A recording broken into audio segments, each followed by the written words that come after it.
네, 여러분 안녕하세요. 자, 이번 시간에는 그 주민의 안전과 관련되어 있는 각종 생활안전 활동 중에서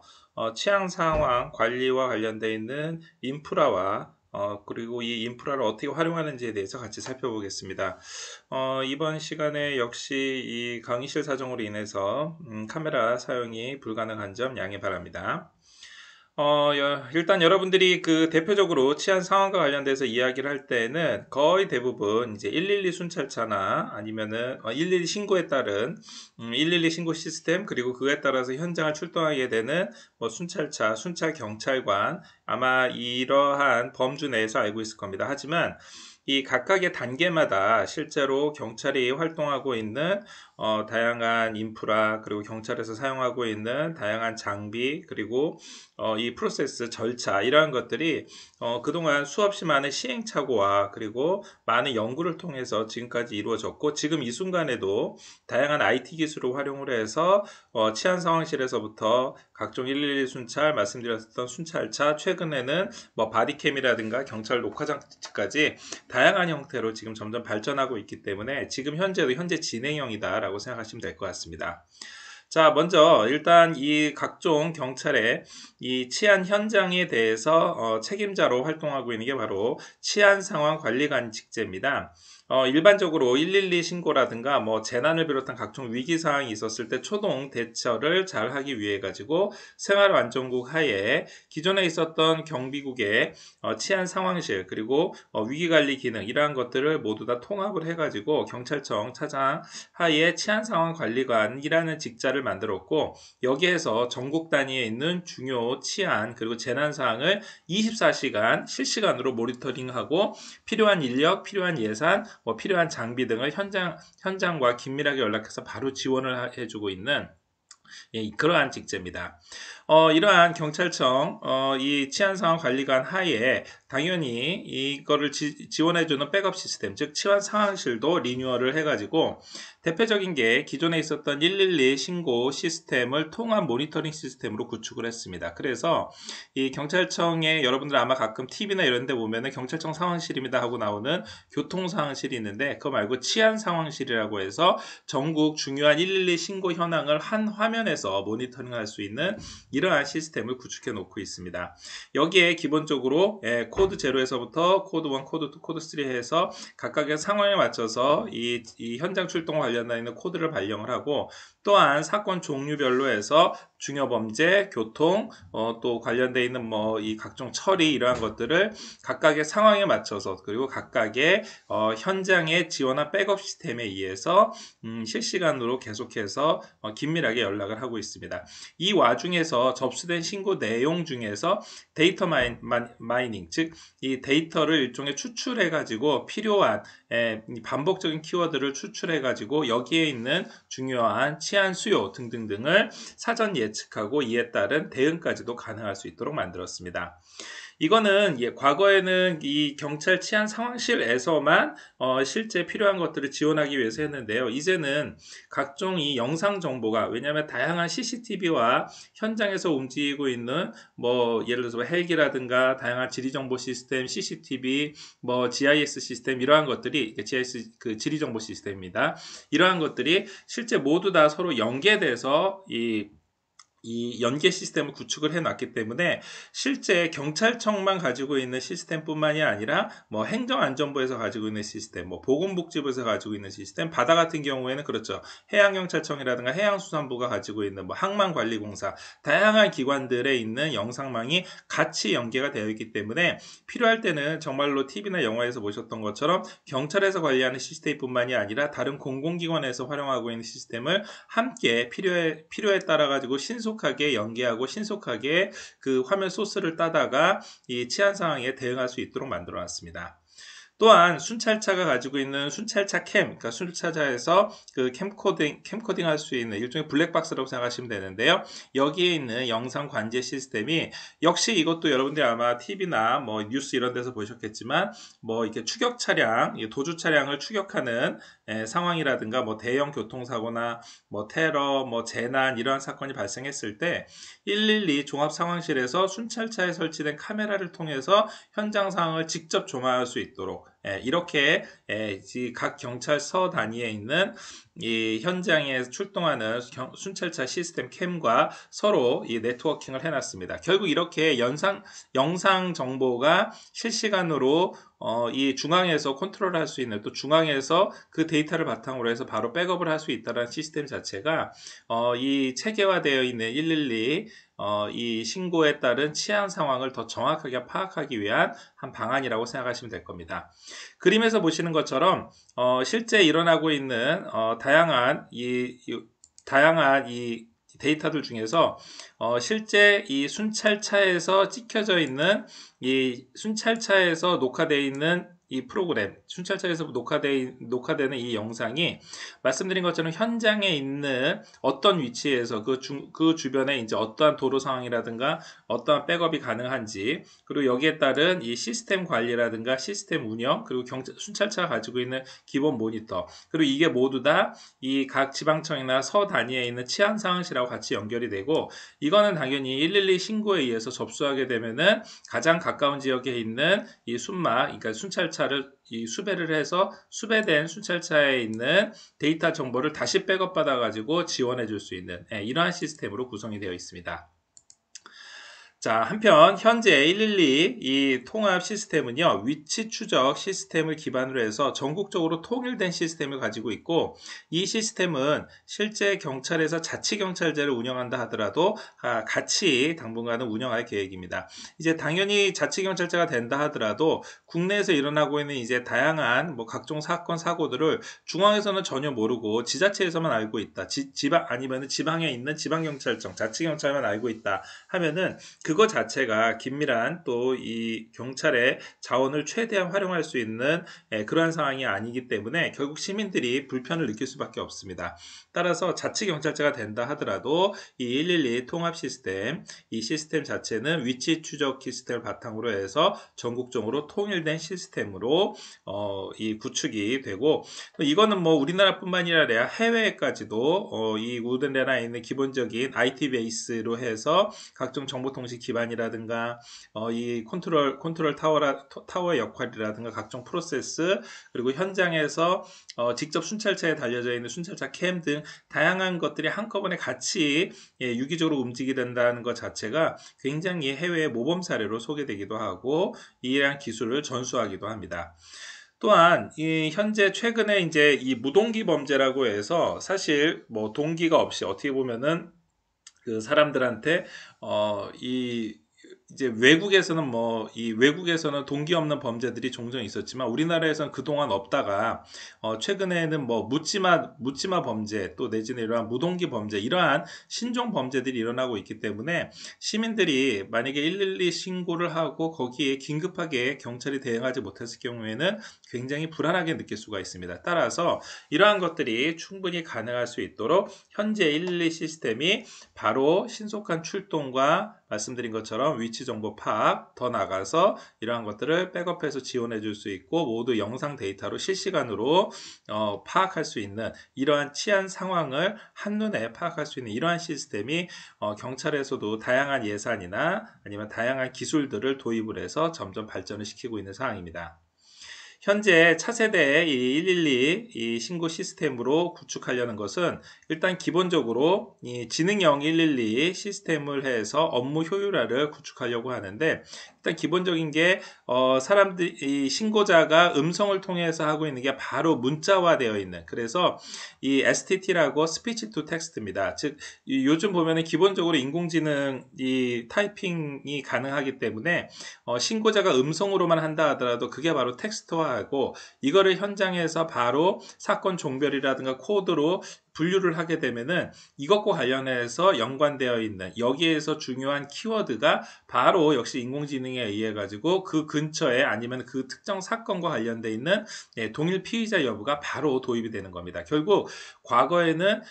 이 신고한 내용을 사람이 직접 분석을 해서 이거를 코드 분류를 이 112 신고 받는 접수자가 해서 한 거를 가지고 다시 검색이 됐었는데, 이게 이제는 STT 시스템을 통해서 통해서 바로 인공지능으로 음성 분석, 단어 추출, 키워드 분석에 따른 동일 사건 내지는 유사 사건, 그 지역 사건에 대한 그 인식 여부까지가 바로 그냥 순식간에 한꺼번에 같이 일어나게 되는 겁니다. 또 말씀드린 것처럼 이 위치 측정 정밀화가 가능하기 때문에 앞서 말씀드린 그 순찰차뿐만이 아니라 경찰청 그리고 각종 이 과학기술과 관련되어 있는 기관들이 함께 이 연구를 해가지고 기지국 기준으로 봤었을 때 50m 내외에, 그래서 아주 밀접한 도시 지역에서는 불가능하지만 사실 밀접한 도시 지역에서 조금만 벗어나도 이 핸드폰에서 그러니까 GPS에 의해서 그 핸드폰 위치 추적을 통해서 사람을 또 내지는 피해자를 바로 찾을 수 있는 시스템이 바로 구비가 됩니다. 또 112 이 신고에 따른 모든 정보가 현장에 출동하는 이 경찰관한테 바로 실시간으로 전달이 되고, 이거에 맞춰서 청소년 사건이라고 그러면은 관할서에 이 각 기능별로 경찰관, 또 뭐 예를 들어서 뭐 강력 사건이라면 강력계, 교통이면 교통, 이런 식으로 해서 이 현장 출동 경찰관뿐만이 아니라 각 기능별 경찰관한테까지 함께 정보가 공유될 수 있는 플랫폼까지도 현재 구현을 하고 있습니다. 즉 여기에 있었던 게 단계가 모두 다 직접 사람을 찾는 거라든가, 아니면 STT를 통해 가지고서는 신고 내용을 분류화시키는 거라든가, 해당 전문 경찰관들한테 연결하는 게 과거에는 일일이 수작업을 통해 가지고 단계별로, 또 그 중간에 혹시 만약에 오차가 발생을 하면 문제가 있었지만, 이제는 이게 사실상 AI 시스템으로 통합이 돼서 지능형 112 시스템 도입이 가능해졌습니다. 자, 한편 빅데이터도 최근에는 많이 활용을 하고 있는데요. 일단 기본적으로 경찰이 가지고 있는 그동안 70년 동안 쌓아놨었던 이 치안 데이터, 치안 정보를 바탕으로 해서 이 현장에서 필요한 정보, 현장에서 필요한 각종 데이터들을 이 실시간 범죄 대응센터에서 구축을 해서 필요한 현장 지원 시스템을 마련을 하고, 이건 아마 가면 갈수록 이러한 데이터들은 더 많이 쌓이고 더 인공지능에 의해서 철저하게 더 세분화해서 분석을 할 수 있기 때문에 아마 여러분들이 나중에 현직에 들어가서도 이와 관련돼서는 계속해서 각종 예산이라든가 연구가 더 확충될 거라고 예상이 됩니다. 그리고 마지막으로 인공지능 기술과 관련돼서 112 요원, 즉 지금 이러한 112 신고라든가 아니면 현장에 어떻게 배치를 하는 거, 뭐 필요한 그 중간에 혹시 프로세스가 잘 진행이 되는지를 확인할 수 있도록 실제 상황처럼 112 업무를 체험할 수 있는 일종의 AR, VR 이 체험이 가능한 112 이 신고 자료와 가상현실 시스템도 현재는 도입을 해서 112 요원들을 교육시키는데, 이들의 역량을 강화시키는데 활용할 계획입니다. 자, 두 번째로 치안 상황에 대한 초기 대응 지원이 가능한지에 대해서 같이 한번 보시겠습니다. 일단 앞서 말씀드린 것처럼 치안 상황 관리관실이 현장에 중요한 각종 112 종합 상황실에 필요한 이 인력, 필요한 경찰관, 필요한 프로세스, 이런 것들을 모두 다 같이 지원을 하고, 이것과 관련돼 가지고 기본적인 매뉴얼, 일종의 소프트웨어를 강화를 하고 있습니다. 일단 현장 코칭 시스템이라고 해서, 즉 현장 출동 경찰관이 이 신고 현장에서 만약에 정확한 판단이라든가 아니면 현장이 굉장히 이 대응하기가 곤란하거나 애매한 상황이라고 그러면은 당연히 112 종합 상황실에서 명확한 지침 하달을 통해서 현장에서 책임지고 각종 지휘나 지원을 직접 명령할 수 있는, 그래서 보통 우리가 이제 헐리우드 영화에서 보면 현장에 출동한 경찰이 어떠한 요청을 다시 본서라든가 상황실에다 요청을 하면은 바로 거기에 추가적인 인력이나 추가적인 장비, 추가적인 팀이 지원이 되는 것처럼, 우리나라에서도 기본적으로 일선 현장에서 이게 이제 경찰청 전체 내에서 모두 다 체계적인 이 전문 인력이 지원할 수 있는 이러한 실시간 코칭 시스템을 갖춰놓고 있습니다. 그래서 현장에서, 그림에서 보시는 것처럼 현장에서 경찰이 요청을 하면은 여기에 맞춰서 경찰서나 지방청 본청 단위까지 계속해서 요청이 되고요. 여기에 따라서 필요한 내용이 있으면은 바로 이 전국 단위의 모니터링에서부터 시작을 해서 각각의 서 단위, 또 현장의 매뉴얼 단위로 해서 필요한 데이터나 필요한 인력, 필요한 정보들이 현장으로 바로 지원이 가능합니다. 결국 이러한 것들은 앞서 말씀드린 112 종합 상황실하고 또 현장에 도착하는 경찰관 하고의 대응 역량이 뛰어나야지만 이게 그리고 잘 조화롭게 이루어져야지만 가능할 거로 예상이 되고요. 실제 경찰에서는 이러한 현장에서 직접 시민들하고 맞부딪히기 때문에 어떻게 보면 이게 최일선에서 경찰하고 시민하고 만나는 것이기 때문에 아마 가면 갈수록 이 현장 상황 직접 대면하는 경찰의 이 치안 활동에 대해서 더욱더 연구나 아니면 기술 개발이 집중될 거라고 예상이 됩니다.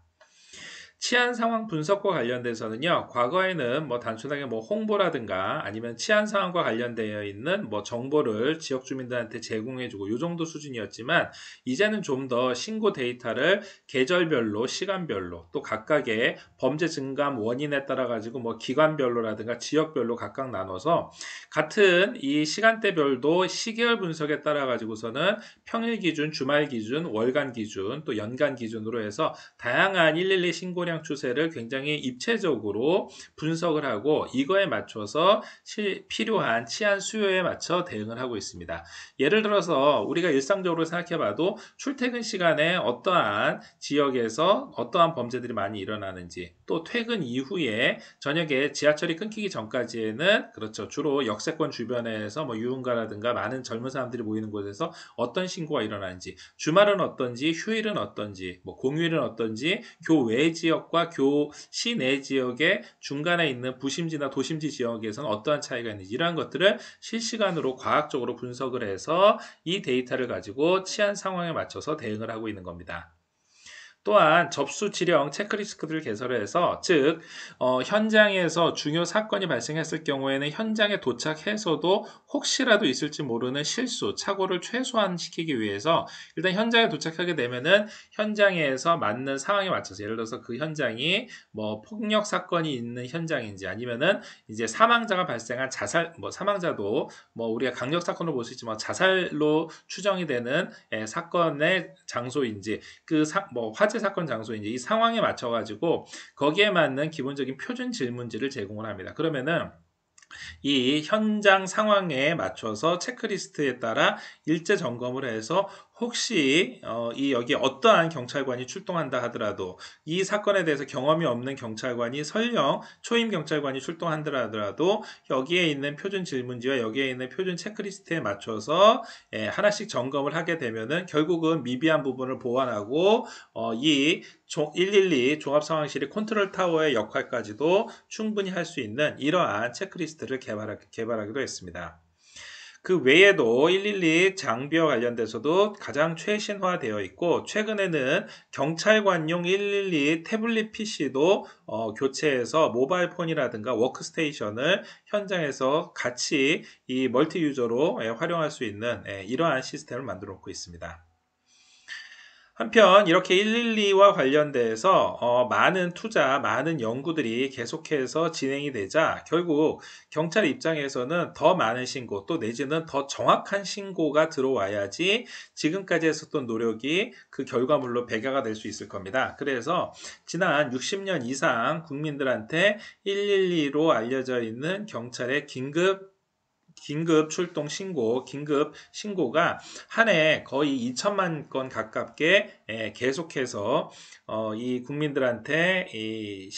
지금 이 순간에도 계속해서 신고 접수가 되고 있고요. 결국은 이 112 신고와 관련돼서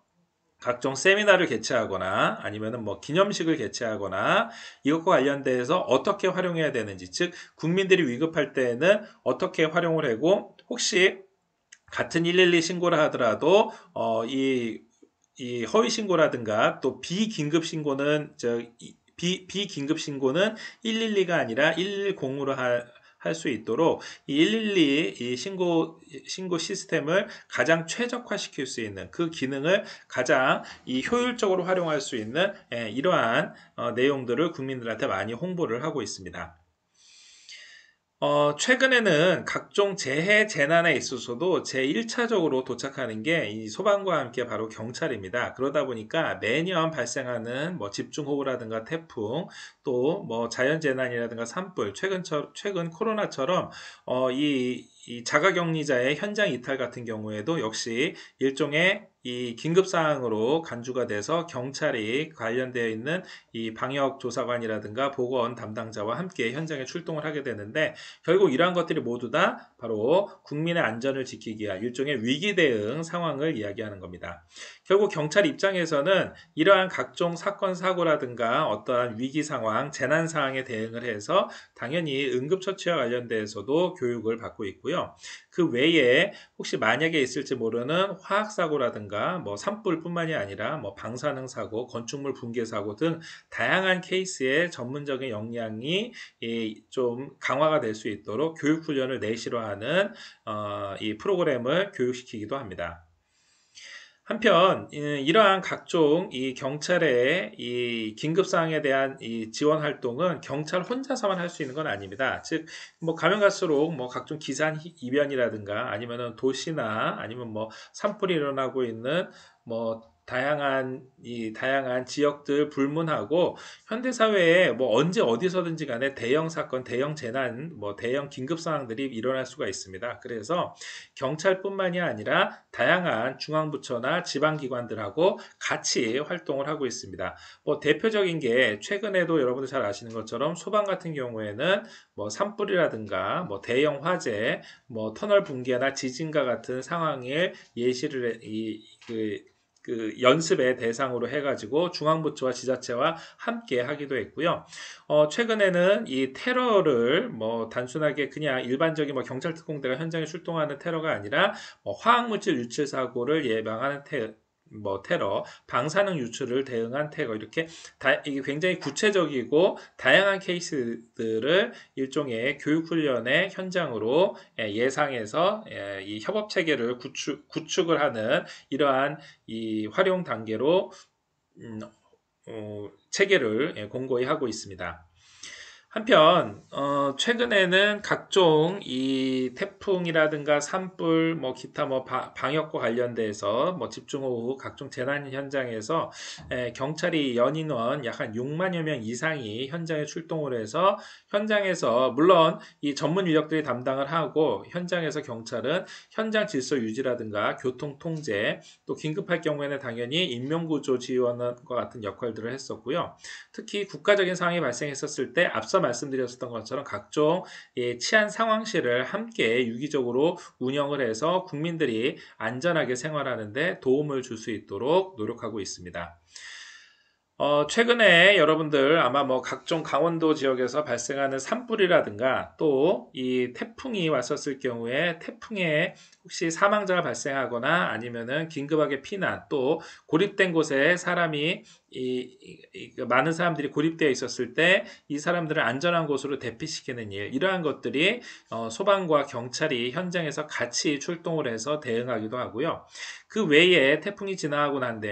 난 다음 아니면은 뭐 집중호우가 지나가고 난 다음에 이렇게 뭐 실종자 수색이라든가 더 나가서 뭐 수해복구라든가 이런 데에도 경찰이 함께 지원해서 현장의 안전과 현장의 이 재난 극복을 함께 동참을 하고 있습니다. 또 한편 이 최근에는 이러한 각종 방역과 관련돼서도 경찰이 각 지역에 이 통제선을 만들어서 뭐 통제를 시킨다라든가 아니면 각종 검역 활동에 지원을 나간다라든가, 또 지자체에서 말씀드린 것처럼 합동 단속이 필요하거나 뭐 식약처라든가 각종 중앙 공공기관에서 이 경찰의 이 협조 응원 요청이 있었을 때 여기에도 같이 경찰이 함께 인력을 파견을 하고 협력 체계를 구축하면서 실제 경찰이 가지고 있는 인프라, 또 경찰이 가지고 있는 안전과 관련되어 있는 기본적인 기능을 경찰 단독이 아니라 이렇게 다양한 중앙기관들과 상호 협력해서 현장에서 이루어지고 있습니다. 자, 오늘 여러분들 같이 살펴보셨던 거는 바로 경찰이 이 주민의 안전, 일반 시민들의 안전을 위해 가지고 일상에서 우리가 흔히 경찰하고 제일 처음에 만나게 되는 112 신고를 바탕으로 해서 각종 112 신고에 대한 예산, 112 신고에 대한 각종 기술이 지금 이 순간에도 계속해서 연구 발전하고 또 점점 확충되고 있다는 사실을 보셨고요. 이러한 사실을 바탕으로 해서 경찰이 뭐 단순하게 경찰 혼자서 이러한 각종 재난이라든가 위기 상황, 현장 상황을 대응하는 게 아니라 112 신고에 좀 더 많은 시민들이 훨씬 더 그 기능을 잘 활용할 수 있도록, 또 더 나아가서 112 신고뿐만이 아니라 다른 경찰이 중앙기관과 함께 경찰이 이 다른 각종 사건 사고에도 경찰이 행정 응원을 할 수 있는, 행정적으로 가서 도움을 줄 수 있는 이러한 시스템을 같이 살펴보셨습니다. 실제 여러분들이 나중에 경찰 공무원에 임용돼서도 경찰관이 하고 있는 일이 단순하게 뭐 TV나 영화에서 나오는 것처럼 범인만을 잡는 게 아니라 이렇게 국민의 안전을 위해서 현장에서 눈에 보이지 않는 곳에서 어렵고 힘든 일을 함께 한다라는 점 꼭 여러분들도 한번 기억을 해 두시고요. 오늘 있었던 내용들 같이 한번 여러분들 복습해 주시면서 경찰이 단순하게 이 범인만 잡는 게 아니라 다양한 활동을 통해서 국민의 안전을 지키고 있다는 사실 꼭 한번 기억을 해 두시기를 부탁드리겠습니다. 자, 오늘 강의 이걸로 마치겠습니다. 수고하셨습니다.